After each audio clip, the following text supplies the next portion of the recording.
Assalamualaikum warahmatullahi wabarakatuh. Selamat sejahtera para pelajar sekalian. Kita berjumpa lagi dalam channel Cikgu Fazli Handsome. So hari ini kita akan menyambung semula bahagian yang kedua dalam bab 5. Bab 5 apa dia? Bab 5 ialah kongruenan, pembesaran dan gabungan transformasi. So hari ini kita akan belajar bahagian yang kedua iaitu pembesaran.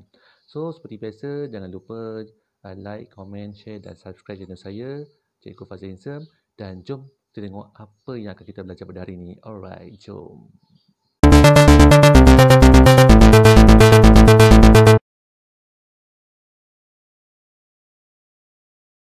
Okay guys, hari ini kita akan masuk ke bahagian yang kedua dalam bab 5 iaitu pembesaran. Okay, sebelum kita belajar pembesaran, kita kena tahu dulu apa yang dimasukkan dengan keserupaan ataupun serupa. Okay, keserupaan berlaku apabila kedua-dua objek geometri dia mempunyai ciri-ciri seperti berikut. Yang pertama, semua sudut sepadan adalah sama dan yang kedua, semua nisbah sisi sepadan adalah sama. Okey. So, kalau tengok pada gambar kat sini, okey, di sini ada dua gambar segitiga. Okey, saya lukiskan segitiga ni adalah semua segitiga sama sisi. Okey. Bila sama sisi, maka semua nilai sudutnya adalah sama. So, nak tengok yang sepadan tak sepadan. So, nilai sudut pada A adalah sepadan pada B. Nilai sudut A sepadan pada B. Nilai sudut B sepadan pada nilai sudut pada Q. Dan nilai sudut pada C adalah sepadan dengan nilai sudut pada R. Okey, kemudian tengok pada sisi pula. Sisi yang sepadan dia mempunyai nisbah yang sama dengan sisi-sisi sepadan yang lain. So kat sini PQ, nisbah sisi PQ dan AB adalah sama nilai dengan nilai sisi QR dengan BC sama nilai dengan nisbah PR bahagi dengan AC. Dia akan mendapat nilai yang sama bagi ketiga-tiga sisi tersebut. Contoh, tentukan sama ada setiap pasangan objek geometri yang berikut adalah serupa. Okey, sekarang gambar yang pertama, okey, ini adalah gambar segi empat tepat. Okey, segi empat tepat, kita tahu semua nilai sudutnya adalah sama saiz iaitu 90 darjah. Okey, kat sini tak ada sebarang isu lah. Okey.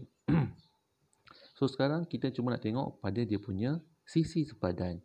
Okey, nak cari sisi sepadan, pastikan kita kalau segi empat tepat, kita ambil panjang dengan panjang, lebar dengan lebar. Okey, sekarang kita tengok perbandingan dia ataupun nisbah dia. Okey. So, EF bahagi dengan yang sepadannya ialah AB. Okey, EF nilainya ialah 3.2 per dengan 1.6. So, kita ambil kalkulator, tekan kalkulator. 3.2 bagi 1.6 ialah 2. Okey. Sekarang kita ambil sisi sepadan yang kedua, iaitu dia punya lebar HE. Okey. Bahagikan dengan AD. 2 per 1. Jawapannya ialah 2. Okey, tengok. Dia punya sisi sepadannya adalah sama, maka dua-dua gambar ni adalah serupa. Okey, tengok contoh yang kedua. Ini adalah gambar segitiga. Okey, dalam gambar ni tak ada beri nilai panjang. So, sekarang dia cuma beri nilai sudut saja. Okey, so tengok sudut yang di bawah ni. Ini 65, ini 65. Okey, sama, tak ada masalah. Okay, sekarang sudut yang lagi satu. Ini 49, ini 44. So, tak sama.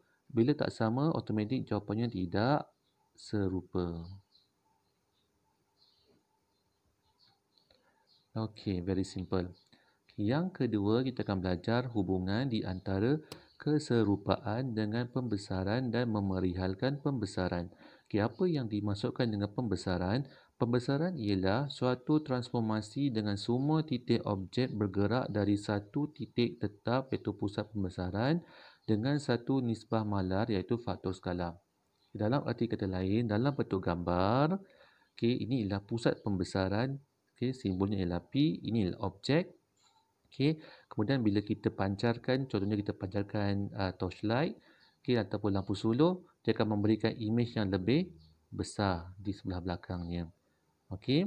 Dan jarak di antara bucu dan juga pusat pembesaran dipanggil sebagai faktor skala. Nisbah jarak di antara pusat pembesaran sampai ke bucu imej yang pertama dibahagikan dengan jarak dari pusat dengan bucu objek.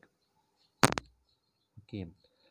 So, perkara yang paling penting dalam tajuk pembesaran ialah faktor skala ataupun dia punya simbol ialah K. Rumusnya ialah K sama dengan jarak titik sepadan imej dari P, iaitu pusat pembesaran, dibahagikan dengan jarak titik objek dari P. Macam gambar tadilah. So, daripada pusat pembesaran ke bucu imej bahagi dengan jarak pusat pembesaran ke bucu objek. Okey. Rumus yang kedua ialah K sama dengan panjang sisi sepadan imej bahagi dengan panjang sisi objek. Iaitu kita pilih mana-mana panjang. Contoh kat sini kepada gambar ni. Okey, saya pilih yang ni. Okey, panjang imej dibahagikan dengan panjang sisi yang sepadan pada objek. Okey. Okey, nilai faktor skala ni dia adalah berbeza-beza. Dan setiap perbezaan pada nilai faktor skala dia akan memberikan kesan kepada bentuk imej apabila berlakunya pembesaran. Okey, kita boleh lihat buku teks muka surat 139. Okey, kat sini diterangkan jika faktor skala K lebih besar daripada 1, maka imejnya lebih besar daripada objek. Okey, K sama dengan 1, imej sama besar dengan objek. Jika K di antara 0 hingga 1 bermaksud nombor pecahan, gambar imej lebih kecil daripada objek. Bila semua nilai K ni ialah positif, imejnya semua berada di sebelah sama, arah yang sama dengan objek. Okey. Sekarang jika K di antara 0 hingga negatif 1, maka gambar imejnya pun lebih kecil daripada objek, tetapi dia punya imej bertentangan arah dengan objek. Begitu juga kalau K sama dengan 1, imej sama besar dengan objek, tetapi dia berada bertentangan arah dengan objek, dan K lebih kecil daripada negatif 1, imej lebih besar daripada objek, dan ianya berada pada arah yang bertentangan dengan objek. Okey. Contoh. Diberi trapezium A ialah imej bagi trapezium B bawah satu pembesaran. Perihalkan pembesaran tersebut. Bila disebut perihalan ataupun perihalkan, bermaksud kita kena huraikan pembesaran ini. Kalau nak sebut perihalan, kita kena ada pusat pembesaran dan juga faktor skala.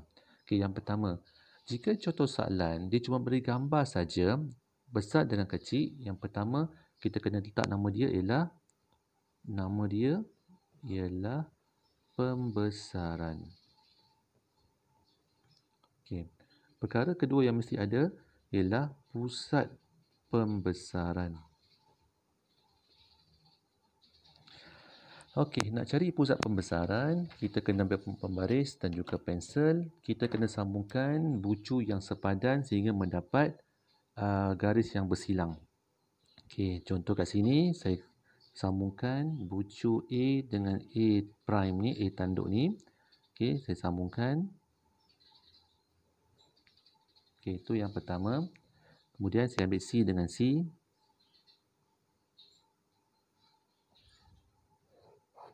Okey.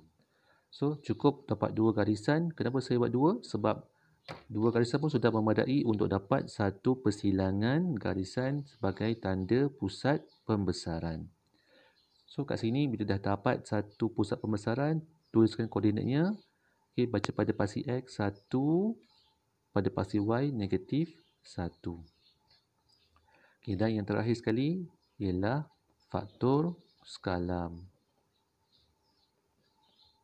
Okey, ataupun simbolnya ialah K. K ialah imej per objek. Okey, so nak tengok senang, kita ada dua cara. Nak tengok sama ada panjang pusat ke bucu imej dan objek ataupun panjang sisi imej dengan panjang sisi objek. So, saya pilih panjang sisi. Panjang sisi lagi mudah bagi saya. So, saya pilih mana yang senang kira.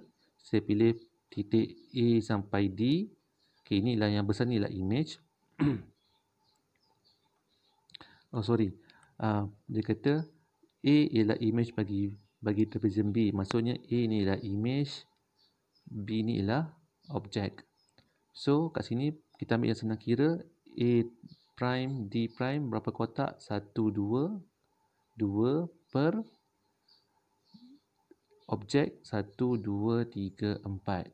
1, 2, 3, 4 tulis 4 kat sini. So, kecilkan guna sifir 2. 1 per 2. Okey, so kita dah siap untuk pemeriahan ataupun penghuraian pembesaran. Yang pertama namanya pembesaran, yang kedua ada pusat pembesaran dan yang ketiga ada faktor skala. Okey, seterusnya kita akan berjumpa untuk video yang akan datang untuk bahagian yang kedua dalam tajuk pembesaran. Okey, bye.